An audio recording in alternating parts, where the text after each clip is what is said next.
Hi everyone, welcome to this live.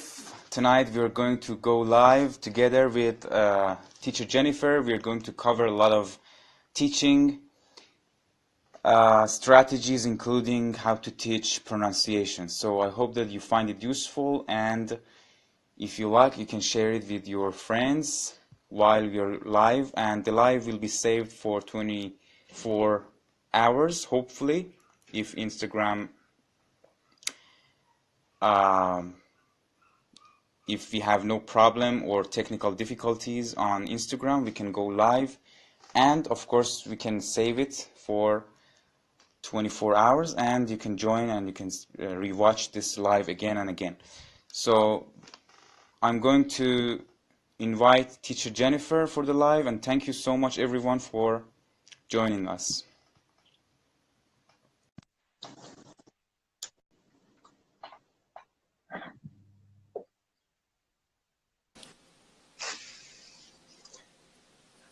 Hi teacher, how are you? Hey there, how are you? Can you hear me? Yes, I can hear you very clearly. What about you? Can you hear me? Yep, it's perfect. So thank you so much, teacher Jennifer, for accepting my request to go live with me, and I'm sure that all people who are joining us can find this live very useful because you're an experienced teacher, and we're gonna learn a lot from you. Thank you so much. I think my pleasure to be here. Thanks for inviting me, but I think they'll learn from both of us because it's just so useful to hear two teachers exchange ideas. Yeah, definitely. So before we start, would you please introduce yourself to the followers, to the learners? Sorry, sure, I'm not gonna use the word follower because I don't like that. So English learners and teachers. Yes. Hey, I see Anadara's here. Hey there. So those of you who don't know me, my name is Jennifer, and I've been pretty active online for at least 10 years. That tells you something about my age. So I've been on YouTube for at least 10 years, and that's where I started sharing videos. And then I've experimented on different platforms over the years. I'm very new to Instagram. I've been on Instagram for less than a year, so I'm still learning how things are done. That's why I really appreciate having an invitation from a teacher who knows Instagram a little bit better than I do. And I've actually been teaching way back since the late 1990s. So over 20 years, I've been teaching English. I started out in the classroom, but then as things developed with my personal life, I decided to move online. So I've been entirely online for more than 10 years. So don't you have any private classes right now these days? Yeah, I do. So again, I've had lots of time to experiment online. Even in the early days, I knew Skype was a possibility. And if I started on YouTube in 2007, I got my first private students on Skype in 2009. And that's how I began to experiment. And then when other platforms appeared, I started to hold some small group classes. So if you just follow me on social media, when I open a new small group course, I announce it, and it fills up pretty quickly. So we've done conversation. Right now I have a very exciting group. We're doing creative writing through a Facebook group. And so there's a group of about 10 people who are writing stories with me every month. And that's been a lot of fun. So yes, I do private teaching. I have some students who do short-term learning with me, that short-term learning, a month or even just a couple classes. But I've also had students stick with me for years because they want to do ongoing training. Of course, you're a famous teacher, and it's a great pleasure for me to be able to speak to you on Instagram Live. Dehnavi, how did you get into teaching?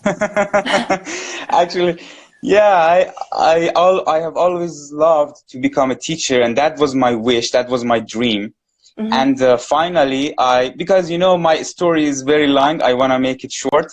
I had some failures in terms of choosing my major, mm-hmm. and I wasn't experienced enough when it comes to taking decisions. So I followed whatever the other people were suggesting me, and that was really not good. And finally, I decided to follow my heart and my dreams. So I changed my major and I started again, and I got my degree in English teaching. And while I was a student, I started teaching as well. So that's my story. It's a good story, and it's actually not that different from what other people may be able to tell, whether they finally just settled on teaching or something else. And I personally like to think of it not as like failures, but just, you know, different experiences that put you on finally on the right path. But there's this philosophy that all those different experiences have built you, who you are today, and all the skills that you have. So my quick little story is that I didn't know that I was going to become an English teacher. I knew I wanted to teach languages, and at first I thought I was going to teach Russian as a foreign language. So I was studying Russian, then I got my master's, and then life changed, and I ended up teaching English because when I started living in Russia, I couldn't find an opportunity to teach English. To teach Russian. Why would an American be teaching Russian in Russia? So I started teaching English, and so that's how I just transferred my teaching skills to English rather than Russian. Yeah, absolutely. What you said is really valuable. You said that your experiences are not, they shouldn't be considered as failures because they make your future. And absolutely, you're right. Yeah, they made me, and I appreciate all of those failures actually. Yeah. Because they taught me a lot. Yeah. Great. And now here we are on Instagram. Of course. Yeah, we need to adapt, you know. We need to find new ways to improve ourselves. Right. Yeah. So let's get started with the pronunciation. And first, I'm going to ask you why you were more inclined to choose the pronunciation, because I guess you're more interested in this topic, right? Yes and no. I mean, I think talk about like I don't want to use the word mistakes, failures. I love to experiment, but I'm also a teacher who strongly believes that all the skills are related, and so I do love grammar, and I have a strong love for grammar actually, but I didn't want to be known as the grammar teacher. Oh, Jennifer, she teaches grammar.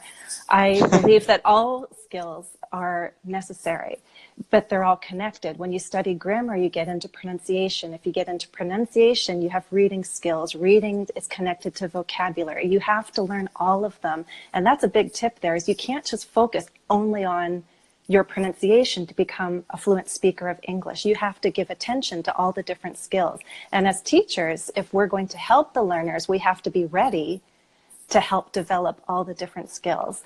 So I did focus on grammar actually quite heavily when I first became an online teacher, but I very soon thought, no, I need to give attention to vocabulary, to pronunciation. So even some of my older videos are early attempts to figure out how to take my traditional classroom teaching experience online and teach things like pronunciation of vowels and whatnot.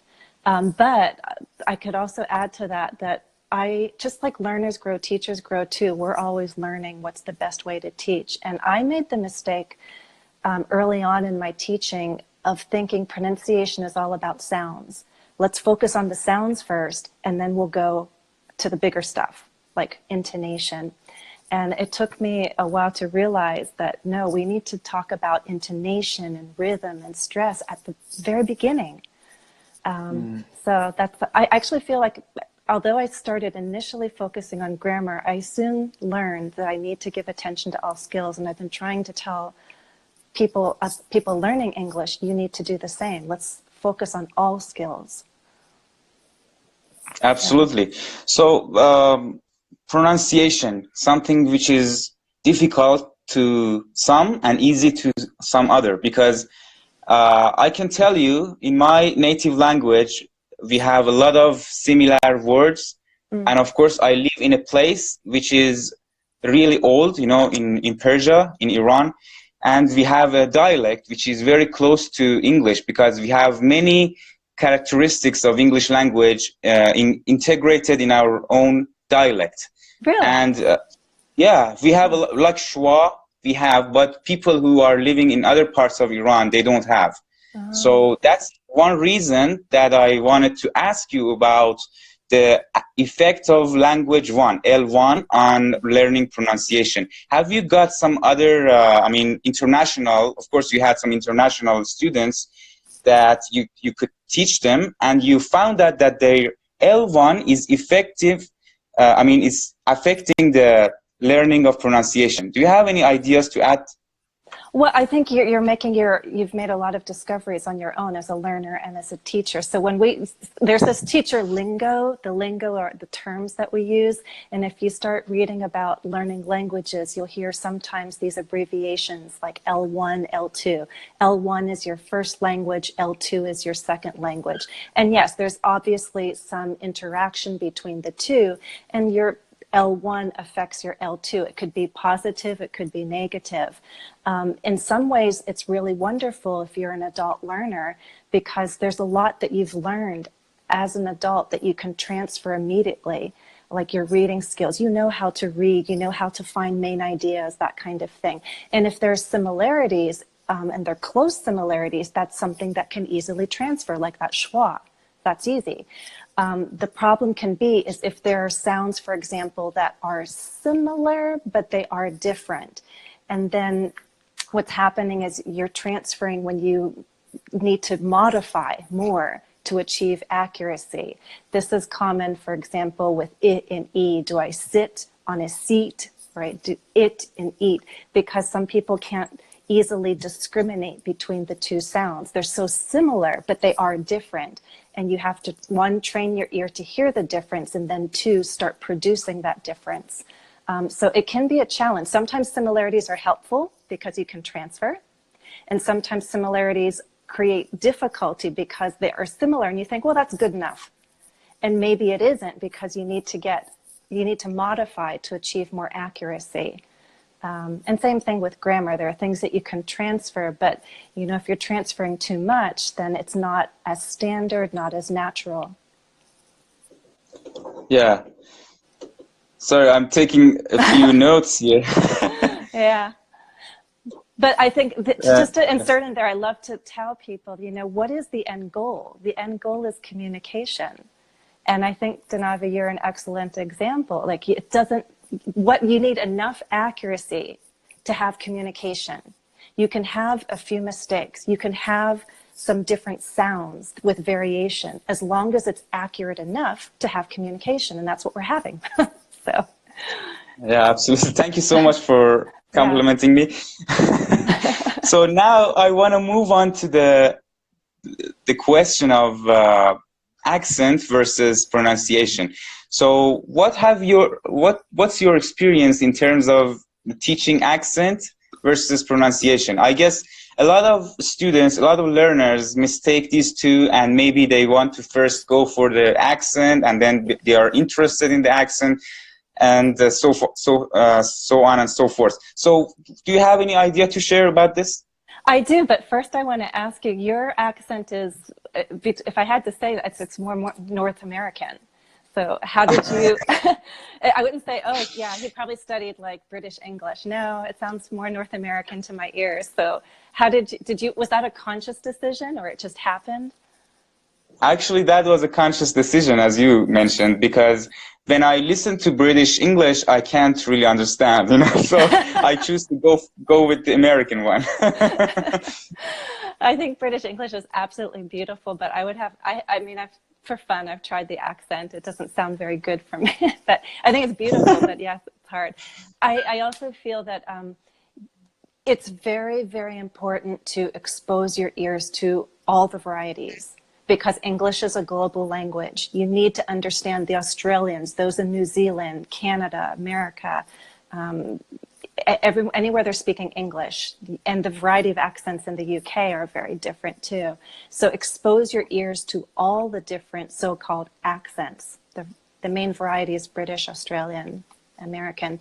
But when you want to reproduce, it can get confusing if from every single day you shift. Today I'm going to practice British English. Tomorrow I'm going to practice Australian English. It becomes a little confusing. So I think you do need to focus and choose some models that are similar, and then repeat after those models. And those models do not necessarily have to be native speakers. That's the other thing. It's just clear, communication and models that are standard overall. There's always some variation.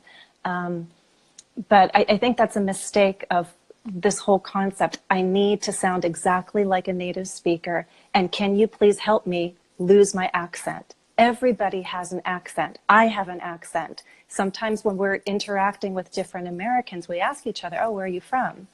Because accents are connected to geography. And among Americans, and we're a big population, we know who's from the South, who's from the North. Are you from Chicago? Are you from New York? Based on the accent. But we're all Americans. We can all be native or non-native speakers, but geography influences the way that we pronounce a certain word. And the pronunciation can be correct, but different. Those are the variations. So a single word can have more than one pronunciation, and often the preference is connected to accent. Not always, but often, yeah.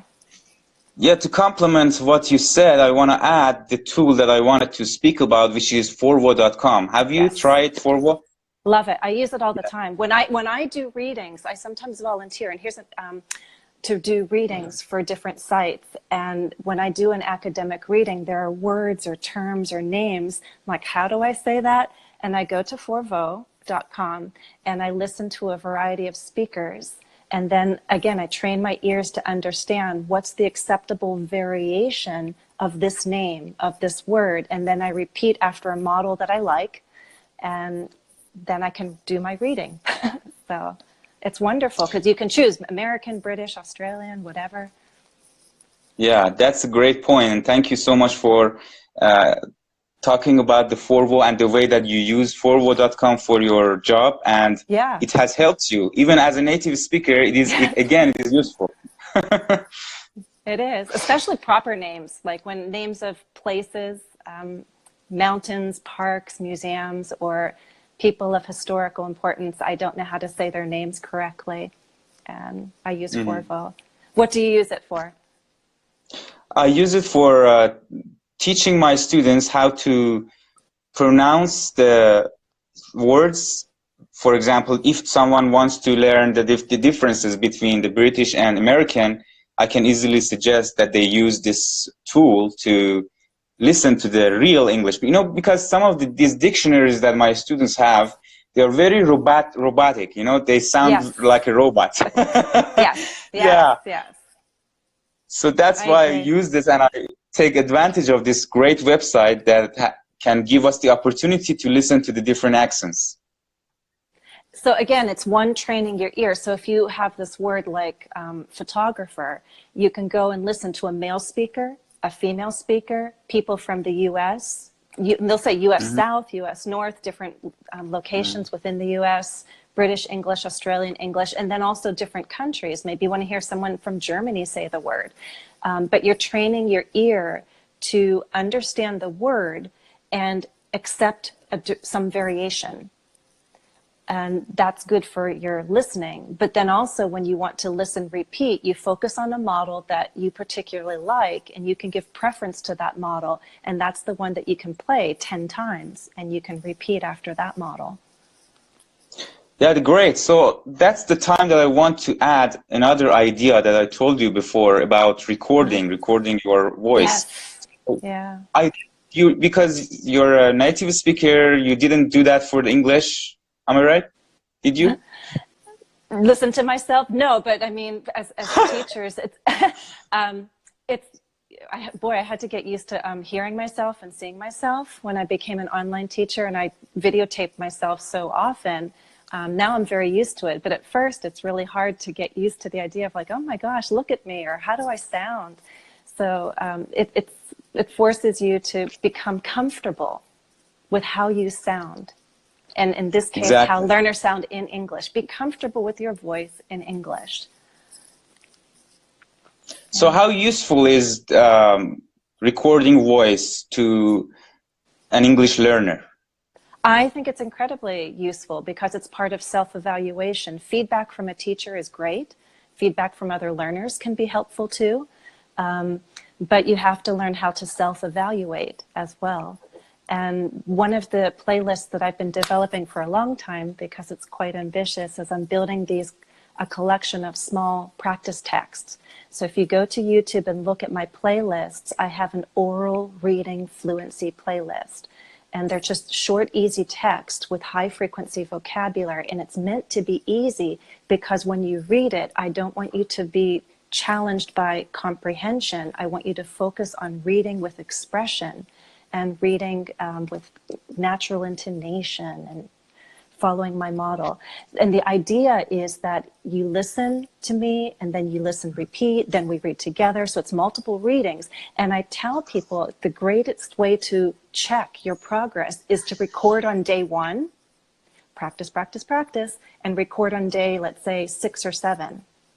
And if you've been listening and repeating, you should hear progress between those 2 recordings, day 1, day 7.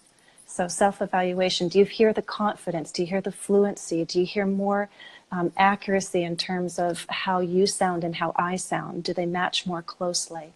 And you can do that through recording. Yeah, that's really great.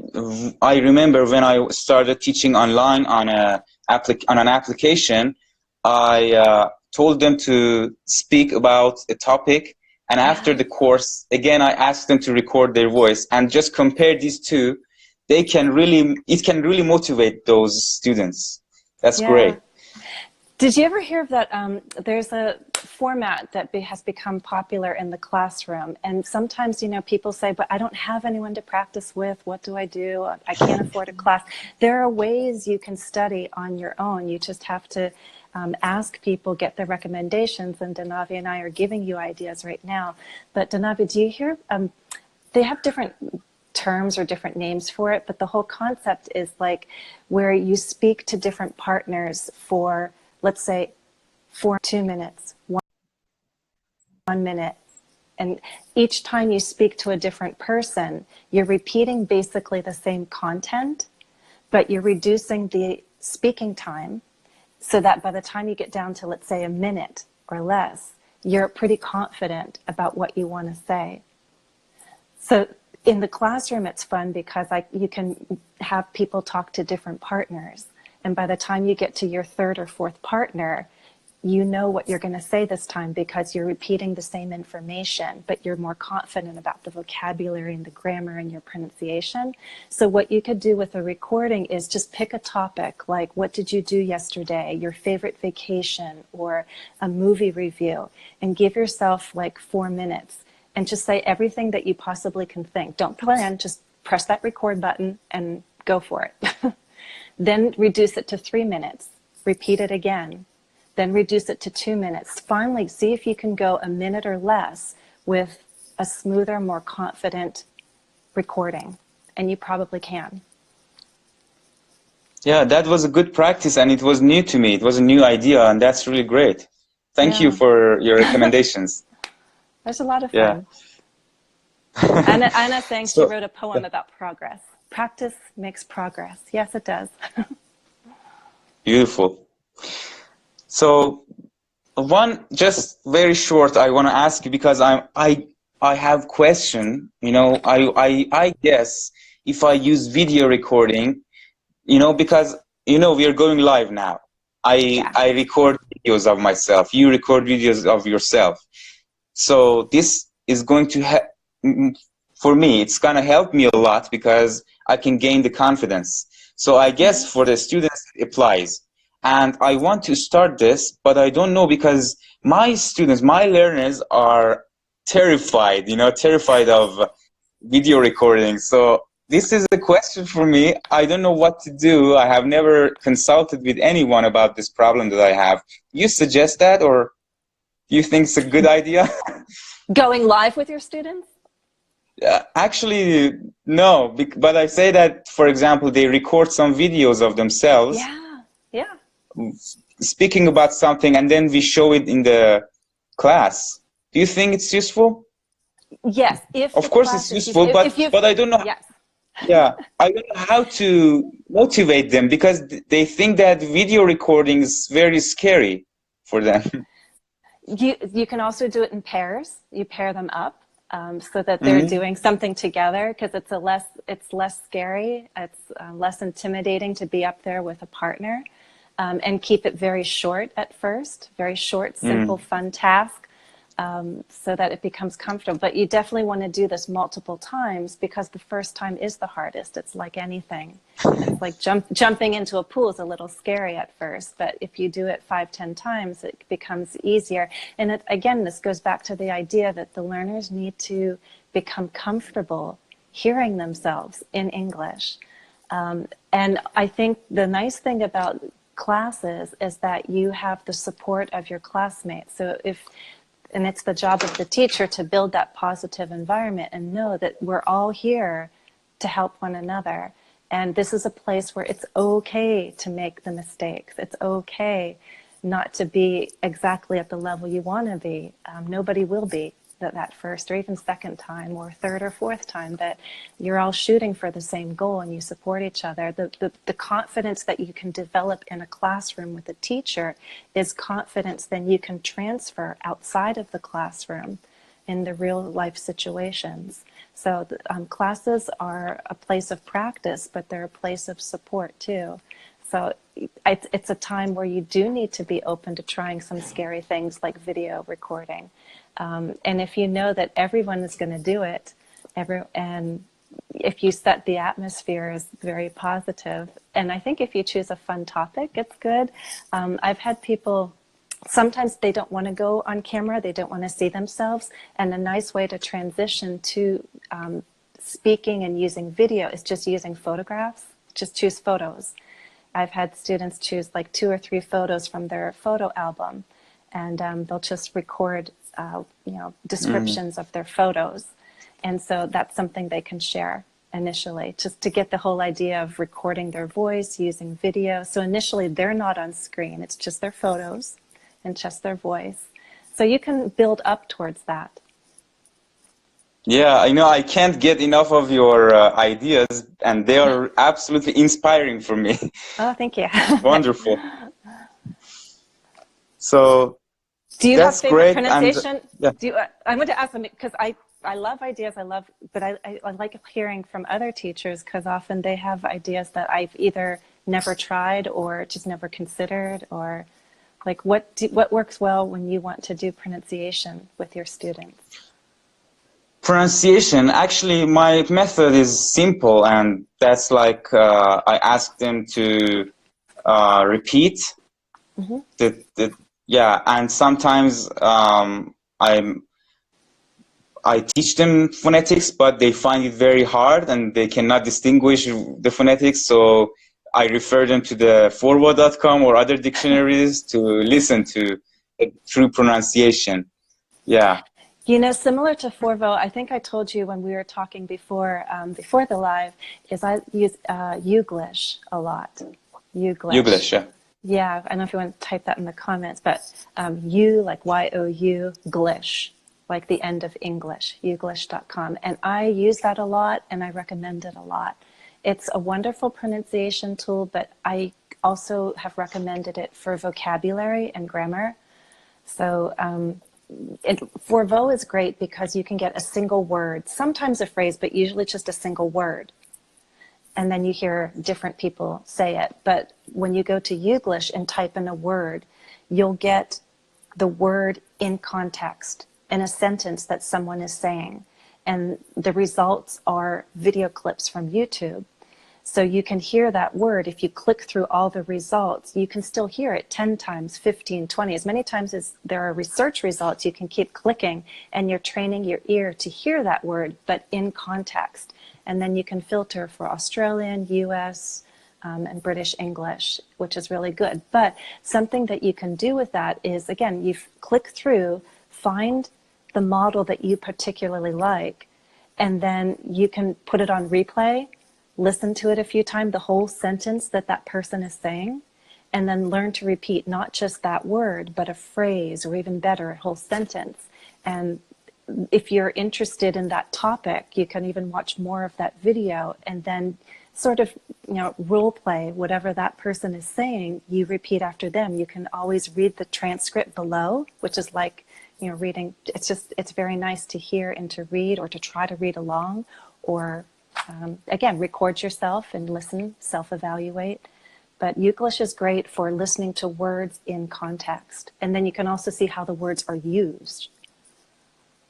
Yeah, this Euclid thing has revolutionized learning English. And I used to cut some of those great sentences that I researched and put them together in a video and send them to my students, and they really absolutely found it very useful. Yeah, that's great. And I learned the differences, between the noun and a verb. Sometimes in English, the same word is noun and a verb at the same time. So when I researched, for example, I looked up the word progress, I got the verb and the noun, and the difference between two was really clear because I was easily watching the speakers saying the noun and the verb. So that's going to be great because you can also distinguish between these two grammatical structures. Yes. And again, I would suggest at first not filtering and just listen to the different varieties. So you can hear American English, British English, even Australian English. But when you come down to listen, repeat, you might choose one variety and say, I really love Australian English. That's beautiful. Great. Well, then choose a model that's very clear to your ears and listen and repeat after that model. Yeah. So repeating. Do you also suggest shadowing, because that's a little newer idea, because you want to say this at the same time, at the same pace, and imitate the speaker? Does that also work for your students? It does, and but I also believe that there isn't a single method that works for everybody the same way. And so I'm always ready to modify. Unfortunately, when you produce a video, you can only format it one way and hope that people learn how to modify it on their own. So this will tie into what you're asking me. When I do my oral reading fluency texts, first, there are 4 readings. First, I just want people to listen. So I read, they listen. The next time, it's like listen, repeat. And it's at a pretty moderate but natural speed. Then we read slowly, and then we read fast. And some people might say, oh, this slow, it's like too slow. Nobody reads that way. Yes, but sometimes people feel pressure to speak too fast. And if they think speaking fast means speaking like a native, they're rushing and they're losing their accuracy. So one misconception is that you have to speak very fast to sound like a native speaker. If you are not comfortable and in control of all of what needs to go into pronouncing things correctly, like, articulating the sounds, mastering the word stress, intonation, you need to slow down. And that's really tough in conversation when people around you are speaking very fast. You feel you need to speak fast too. But again, if you're not in control, you're going to start to make all kinds of mistakes. It's better to speak a little more slowly and stay in control of your pronunciation, your grammar, and all of that. So if you're using, for example, my oral reading fluency, if you're not ready to go on to reading 4, which is fast, don't. Stick with a slower reading for a while and then move on after a few days. Or if you feel like this is really slow, I can go faster, great. Jump over that 3rd reading and go to the faster one. So choose a speed that is comfortable but still allows you to be clear in your pronunciation. You can speak slowly and still have natural intonation and accurate word stress. So just trying to speak as fast as you can doesn't make you sound like a native speaker. Yeah, one thing that I want to ask you is that, because I have this problem, when I teach my students consciously the way that they are supposed to pronounce one word, all right? Can you hear me? Yes, Sorry? I can. Yeah, I can hear. All right. Yeah. When I correct a mistake, a pronunciation mistake, and I let the students read again, so they will repeat the mistake again. I guess that teaching pronunciation is not like a conscious teaching. They refer back to their subconscious, and whatever they listened to before, they will repeat it again. No matter if I kill myself telling them that this is the true way, they're not gonna pick it up. And this is my problem. I don't know. Do you have the same problem? It can be. You know, the majority of people who study with me privately are high intermediate to advanced. And the challenge can be working with advanced students who have great vocabulary, strong grammar. And what happens with some of the grammar, and especially pronunciation, is they've already gotten to such a high level and they've been using some things that are not accurate or as accurate as it could be. So it's a matter of pulling them back, and it almost feels like we have to go at a slower, and it's harder because they're quite fluent already, but you have to take a few steps back and consciously train yourself again to do it more accurately, and then we can go forward again at a natural speed. So I think that's one thing that's harder, is like as this level gets higher, it becomes a little more challenging to make the student conscious of what the mistake is and where the accuracy needs to be raised. I think one thing that has helped is not just that self-evaluation through recording, is testing their comprehension first. So one thing I've done on Instagram, I've played around with minimal pairs. And for those who don't know minimal pairs, it's just when words are pretty much the same except for one sound. The difference between peas that we eat, like the vegetable, and bees, like zzz, the little insect. And so in a classroom, what I do with students is tell me, do you hear the first one with the letter P or the second one with letter B? And so you just do a few discriminating tasks. Sometimes just the word. What do you hear? Peas, bees, right? I like to give a sentence, and I'll tell students, listen, do you hear one or do you hear two? Wow, that's a lot. There are so many bees. And they don't have to say anything. They just hold up their fingers. Which one do they hear?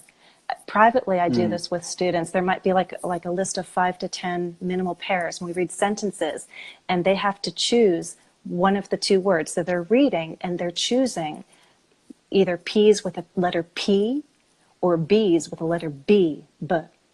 And first, I say the sentences, and they hold up their fingers, telling me what they heard. So my first test is, can you hear the words correctly? And then we reverse the roles, and then they read the sentences, and I have to tell them which word I heard them say. And we can do that a few times just to increase the accuracy. But the first step is hearing the sounds correctly, or hearing the intonation pattern correctly. So you need to hear it in order to produce it. Yeah, so for the most part, you try to make your students independent in terms of learning pronunciation, because you say that they have to practice first so they can do it when they're alone, right? Well, there are things that we do. It's teaching them like what kinds of exercises are useful, but definitely like that discriminating task, you need feedback. You need to work with a partner, and that could also be a non-native. It's just a matter of, are you able to, let's say, you can create your own sentences, choose words that are very similar, but you have to be creative because you have to write a sentence that makes sense with either word, right? And so when you read the sentence, whoever is reading chooses word one or word two. The person listening will hold up their fingers and tell what word they hear. So that could be done even just with a study partner. It doesn't have to be a teacher. So there are things that you can do on your own, but there are things that are very helpful to do with another person, teacher or study partner. Wonderful. So this was the model that you wanted to talk about tonight?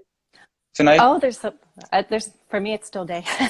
But, there's lots of different exercises. I think the other piece of advice I have is I like the idea of recording yourself and also just reading aloud. I'm a big believer in reading aloud. There's different ways to read. You want to read in general because it's wonderful for vocabulary and grammar and just understanding how language works. Sometimes you read silently just for fun. Sometimes you read silently for information. but you also can take short passages and read aloud. And Mm-hmm. the easier texts are good for that kind of exercise, so that you're not overly challenged trying to understand what you're reading. Because if you're still focused on what is this about, you can't read with natural expression if you're thinking too hard about the content. But that's why I recommend like oral reading fluency, or read a news article silently first, make sure you understand it well, and then go back and read parts of it aloud. So I think reading, and you can record yourself, you can evaluate yourself. Yeah, you know, what you talk about is really great, and it shows that for learning English, you must do. You know, you shouldn't read, you shouldn't, I mean, only read. You know, there's other options. You know, some people, some of students, they think that the only thing that they should do is to pick up a book and start reading so that they can learn how to speak. And that's completely wrong, because for the most part, you talked about a lot of activities that they should actually do rather than just passively read something. And the Right? trick is understanding that a good resource can probably be used multiple times in multiple ways. Like, you know, we said with Youglish, yes, it's a pronunciation tool, but you could also use it for vocabulary. You could also use it for grammar. How is that word used? And then same thing with a book. Okay, you want to read it. You can read it silently just for fun. You can read it for vocabulary. You can read it and write summaries to see how good you are at recalling information. You can also read it aloud. So that same book can give you multiple ways to practice. By yourself, even if you're by yourself, there are ways that you can use resources on your own. If you just have to have the motivation to do that, and not just try it once, because if you're trying something new, you're not going to receive results within one day necessarily. You're going to see it over time. So if you try my oral reading fluency for one day, don't expect to be fluent by tomorrow. It's not going to happen.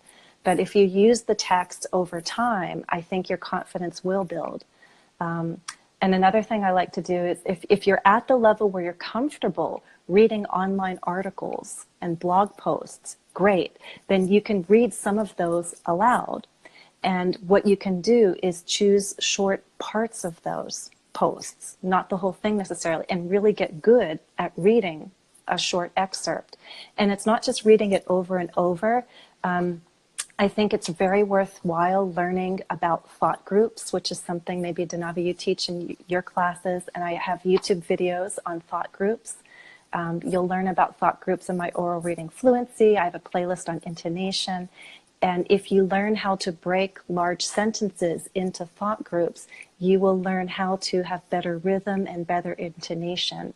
So if you can learn how to take a text and mark the thought groups, where to pause, and where your intonation changes, you will have more fluency as you read aloud.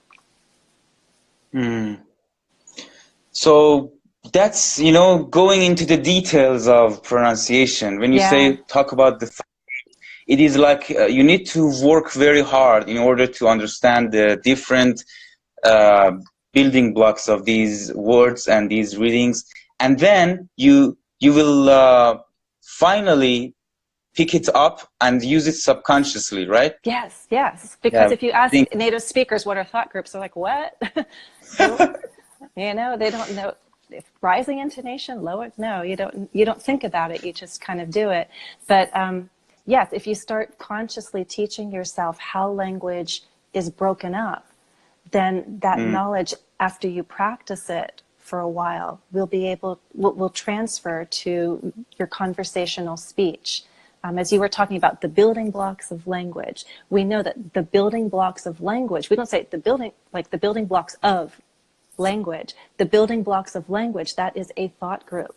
And that's why I said all the skills are connected. You can't say, I only want pronunciation, I don't want grammar. Yes, you do want grammar too, because the thought groups they're built around the grammar, right? So phrases, clauses, those are your thought groups. And so if you have knowledge of grammar, then you'll understand why our sentences are broken up the way they are. Yeah. So I'm going to give the learners and the viewers, the audience, a chance to ask their questions. Yeah. If they have any question, we welcome any questions. And teacher Jennifer is here to answer you. She has a lot of experience teaching pronunciation, reading, and she has also a lot of videos available for you for free to check out on her YouTube channel. Actually, when I was starting to learn English, one of the first channels that I started to watch and learn from was Jennifer's channel, and that was really great for me.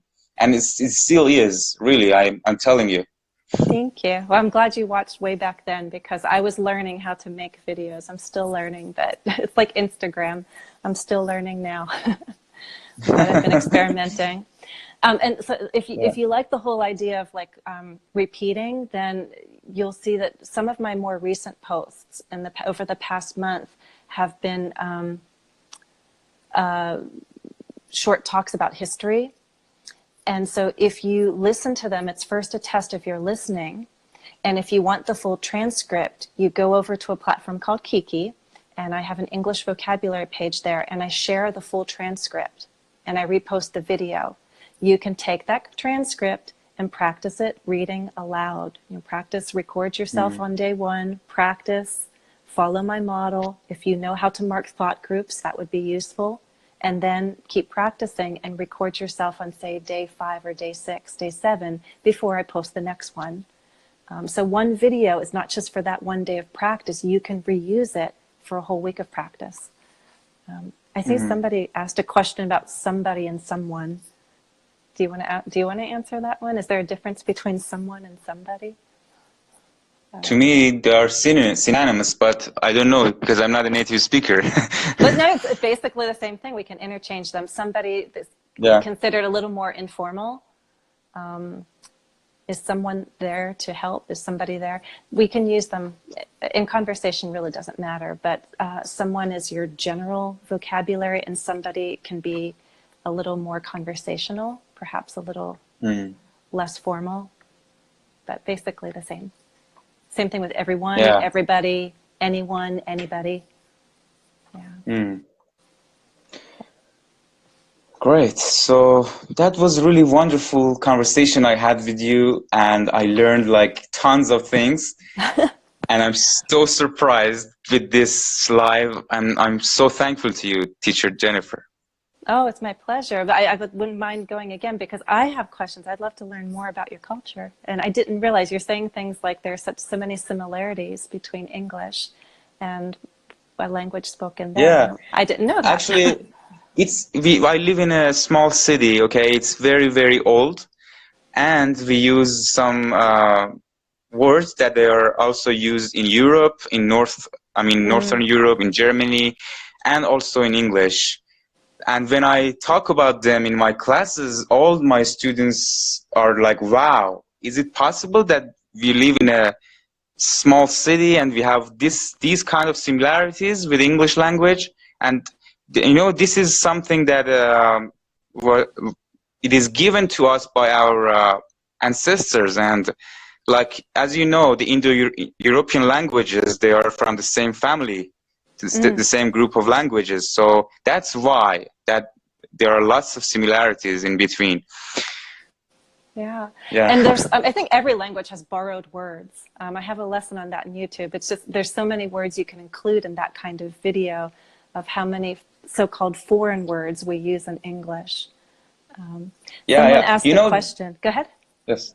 You know, we have some borrowed words, okay, that they're new and we are using, the young people are using, but, you know, these words that I'm talking about were used back in like, our grandparents were using them.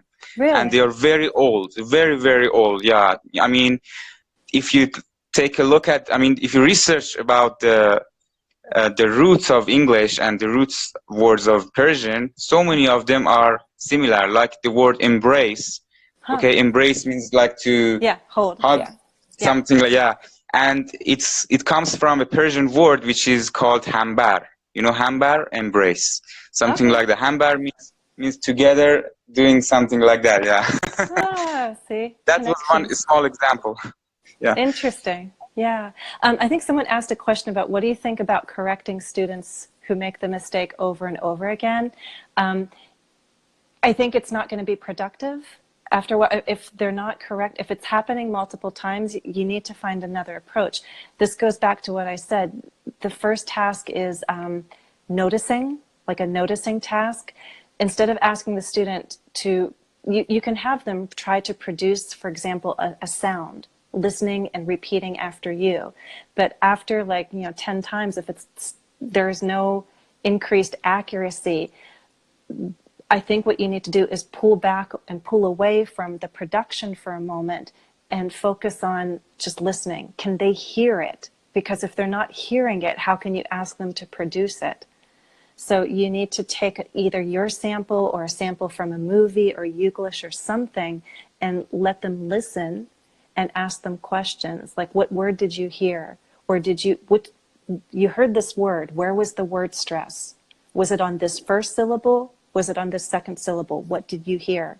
Are they hearing it correctly? Then you can ask them to produce it correctly. Now that they said it's progress and not progress, they can talk about making progress and not making progress, So first, make sure they're hearing it correctly. Give them opportunities to hear it in context and correctly identify what they're hearing. Then move back to production. That's what I'd say. But because they're going to feel discouraged too. If you're repeating, and it's like 15 minutes later and you're still repeating and nothing's happening, you're both going to become discouraged. And I don't think that's the solution.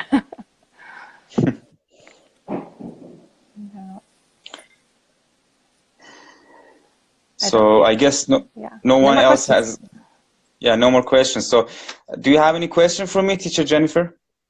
No, it's just that I am so very thankful that I got to go live with you, and it was a pleasure, and hopefully we can do it again. That was a great pleasure for me as well. Thank you so much for joining me. So it's time to say goodbye. Thank you so much, everyone, for joining us. Thank you. A special thanks to Teacher Jennifer from Boston, the United States, and I'm Teacher Dehnavi from Neyshabur, Iran. So thank you, everyone, for joining us. Bye. I hope to see you again. Have a good time, teacher. Bye-bye. Thanks. That was wonderful. See you.